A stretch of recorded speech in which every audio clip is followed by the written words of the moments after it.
ಬಾಬಾ ಸಾಹೇಬ್ ಅಂಬೇಡ್ಕರ್ ಅವರ 134ನೇ ಜಯಂತ್ಯೋತ್ಸವವನ್ನು ಆಟೋ ಚಾಲಕರ ಸಂಘದಿಂದ ಅದ್ದೂರಿಯಾಗಿ ಆಚರಣೆ ಮಾಡಲಾಯಿತು.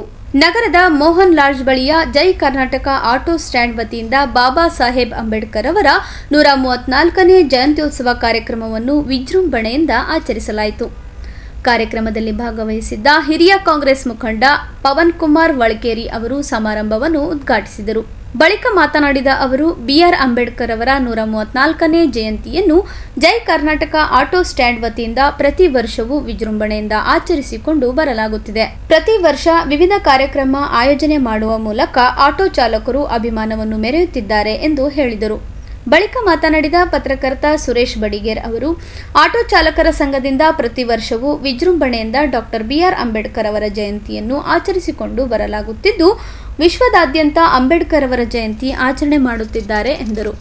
ಕಾರ್ಯಕ್ರಮದಲ್ಲಿ ಕಾಂಗ್ರೆಸ್ ಪಕ್ಷದ ಹಿರಿಯ ಮುಖಂಡ ನೀಲಕಂಠರಾವ್ ಮುಲ್ಗೆ, ಆಟೋ ಸ್ಟ್ಯಾಂಡ್ ಮುಖ್ಯಸ್ಥರಾದ ಶಿವಯೋಗಿ ರುಕ್ಕಪ್ಪ, ಮೊಹಮ್ಮದ್ ರಿಯಾಜ್ ಸೇರಿದಂತೆ ಅನೇಕರು ಭಾಗವಹಿಸಿದ್ದರು. ಭಾರತ ರತ್ನ ಡಾಕ್ಟರ್ ಬಾಬಾ ಸಾಹೇಬ್ ಅಂಬೇಡ್ಕರ್ ಅವರ 134ನೇ ಜಯಂತಿ ಉತ್ಸವ ಅಂಗವಾಗಿ Jai Karnataka auto stand Mohan lodge ಪ್ರತಿ ವರ್ಷದಂತೆ ಈ ವರ್ಷ ಕೂಡ ಪ್ರಸಾದ ವ್ಯವಸ್ಥೆ ಆಗಿರ್ಬೋದು, ಪೂಜೆ ಆಗಿರ್ಬೋದು, ಬಂದಿರತಕ್ಕಂಥ ಅತಿಥಿಗಳೇ ಸನ್ಮಾನ ಆಗಿರ್ಬೋದು. ಇದು ಯಾಕೆ ವಿಶೇಷವಾಗಿ ಮಾಡ್ತಾ ಇದ್ದಾರೆ ಅಂತಂದ್ರೆ ಇಡೀ ನಮ್ಮ ಭಾರತ ದೇಶ ಅಲ್ಲ ವಿಶ್ವದಲ್ಲೇ ಮಾಡ್ತಕ್ಕಂಥ ಜಯಂತಿ ಅದು ಯಾವುದಾದ್ರೂ ಇದ್ದರೆ ಡಾಕ್ಟರ್ ಬಾಬಾ ಸಾಹೇಬ್ ಅಂಬೇಡ್ಕರ್ ಅವರ ಜಯಂತಿ ಇದೆ. ಈ ಒಂದು ವರ್ಲ್ಡ್ನಲ್ಲೇ ಬಿಗ್ಗೆಸ್ಟ್ ಫೆಸ್ಟಿವಲ್ 2025 ಈ ಒಂದು ಜಯಂತಿ ಉತ್ಸವ ಭಾಳ ದೊಡ್ಡ ಪ್ರಮಾಣದಿಂದ ಇದು ಯಾರಿಗೆ ಡಾಕ್ಟರ್ ಬಾಬಾ ಸಾಹೇಬ್ ಅಂಬೇಡ್ಕರ್ ಒಂದು ಜಾತಿಗೆ ಸೀಮಿತವಾದವರಲ್ಲ, ಸಂವಿಧಾನದಲ್ಲಿ ಕೊಟ್ಟಿರ್ತಕ್ಕಂಥ ಅನುಕೂಲಗಳು ಎಲ್ಲ ಜಾತಿಯ ಜನಾಂಗದವರಿಗೆ, ವಿಶೇಷವಾಗಿ ಮಹಿಳೆಯರಿಗೆ ಹಾಗೂ ಇಲ್ಲಿರ್ತಕ್ಕಂಥ ಭಾರತೀಯರಿಗೆ ಏನು ಒಂದು ಮತದ ಮಹತ್ವ ಕೊಟ್ಟಿರ್ತಕ್ಕಂಥ ಮಹಾನ್ ವ್ಯಕ್ತಿ. ಇವತ್ತು ನಾವು ಅವರು ಡಾಕ್ಟರ್ ಬಾಬಾ ಸಾಹೇಬ್ ಅಂಬೇಡ್ಕರ್ ಯಾವುದೇ ಒಂದು ಜಾತಿಗೆ ಸೀಮಿತವಾಗಿರ್ತಕ್ಕಂಥವ್ರಲ್ಲ, ಅವರು ಎಲ್ಲ ಜಾತಿಯ ಜನಾಂಗದ ಮನುಷ್ಯ ಜನಾಂಗದ ಒಂದು ಒಳ್ಳೆಯ ವಿಚಾರವನ್ನು ಮಾಡಿ ಒಳ್ಳೆಯ ವಿಚಾರ ಇಟ್ಕೊಂಡು ಇವತ್ತು ನಮ್ಗೆ ಕೊಟ್ಟಿರ್ತಕ್ಕಂಥ ಸಂವಿಧಾನ, ಆ ಸಂವಿಧಾನ ಅಡಿಯಲ್ಲಿ ಇವತ್ತು ನಮ್ಮ ದೇಶ ಕಾರ್ಯಕ್ರಮವನ್ನು ನಾವು ಆಚರಣೆ ಮಾಡ್ತಾ ಇದ್ದೀವಿ. ಈ ಸಮಾರಂಭದಲ್ಲಿ ಹಿರಿಯ ಕಾಂಗ್ರೆಸ್ ಮುಖಂಡರಾಗಿರ್ತಕ್ಕಂಥ ನೀಲಕಂಠರಾವ್ ಮೂಲ್ಗೆ ಅವರು ಹಾಗೂ ಆತ್ಮೀಯರಾಗಿರ್ತಕ್ಕಂಥ ಪವನ್ ಕುಮಾರ್ ವಳಕೇರಿ ಸೇರಿಕೊಂಡು ಭಾಳ ಅದ್ಧೂರಿಯಾಗಿ ಈ ವಿಶ್ವದ ಸಂವಿಧಾನ ಶಿಲ್ಪಿ ಆಗಿರ್ತಕ್ಕಂಥ ಬಾಬಾ ಸಾಹೇಬ್ ಅಂಬೇಡ್ಕರ್ ಅವರ 134ನೇ ಜಯಂತ್ಯೋತ್ಸವವನ್ನು ಆಚರಣೆ ಮಾಡ್ತಿದೆ. ಬಂಧುಗಳೇ, ಬಾಬಾ ಸಾಹೇಬ್ ಅಂಬೇಡ್ಕರ್ ನಮ್ಮ ಭಾರತ ದೇಶಕ್ಕಷ್ಟೇ ಸೀಮಿತವಾಗಿರದೆ ವಿಶ್ವದಲ್ಲಿಯೂ ಮಿಂಚಿದಂಥ ಮಹಾನ್ ಪುರುಷ ಆಗಿದ್ದಾರೆ.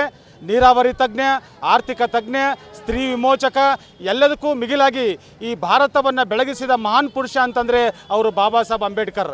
ಇವತ್ತು ವಿಶ್ವದ ಎಲ್ಲ ಕಡೆ ಬಾಬಾ ಸಾಹೇಬ್ ಅಂಬೇಡ್ಕರ್ ಜಯಂತಿಯನ್ನು ಆಚರಣೆ ಮಾಡ್ತಾ ಇದ್ದಾರೆ. ನಾವು ಸಹಿತ ಕಲಬುರಗಿಯಲ್ಲಿ ನಮ್ಮೆಲ್ಲ ಆಟೋ ಸ್ಟ್ಯಾಂಡ್ ಗೆಳೆಯರ ಬಳಗದ ಜೊತೆ ಮತ್ತು ಕಲಬುರಗಿಯ ಎಲ್ಲ ಯುವಕರ ಜೊತೆ ಸೇರಿಕೊಂಡು ಕುಣಿದು ಕುಪ್ಪಳಿಸಿ ಬಾಬಾ ಸಾಹೇಬ್ ಅಂಬೇಡ್ಕರ್ ಜಯಂತಿಯನ್ನು ಮಾಡ್ತಾ ಇದ್ದೇವೆ. ನಾವುಗಳು ಬೌದ್ಧ ಧರ್ಮದ ಅನುಯಾಯಿಗಳಾಗಿದ್ದೇವೆ.